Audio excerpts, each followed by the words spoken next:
Hello, my name's Julian and this is Secret Mind. A quick one today. I just am going to talk to you about reading, not being a very good reader myself. I did read a book not so long ago and I wrote a little piece about it. This is it.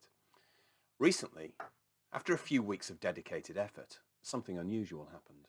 I completed a long book. Reading, that is, not writing it.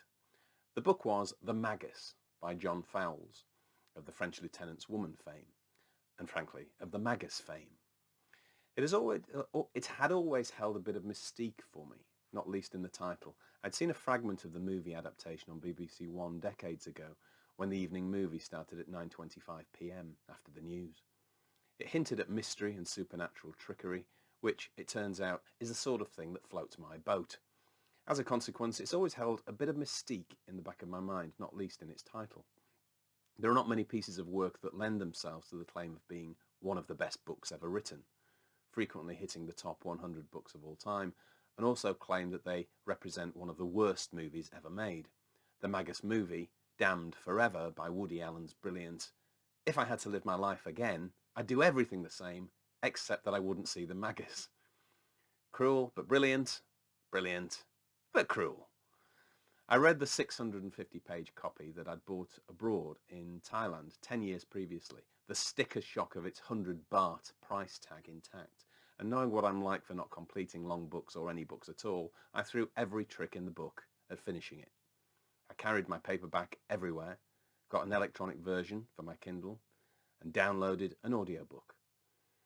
I could read it when I was sitting, standing, walking, eating, or falling asleep. In the end, by combination of paper and audiobook alone, I finished it. I know some rattle off a 650-page book and think nothing of it, but not me. This was Everest. K2 at least. The closest I'd come before that was to pick up a copy of The Lord of the Rings. I put it down once I'd looked at the map of Rivendell and thought, that's nice.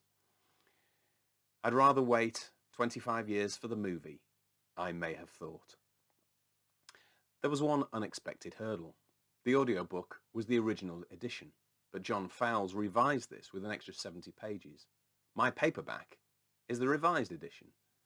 That is his capital R, not mine. Okay, that works better written down. Oh, man. And with, apparently, though I still have to check this, a slightly different ending. But the final pages are fairly open-ended anyway, so I don't expect too much of a change. Along the way, I could often track the words he changed or moved around or expanded as they caused me minor difficulty in following when I was reading and listening simultaneously. My confusion, however, added to my concentration.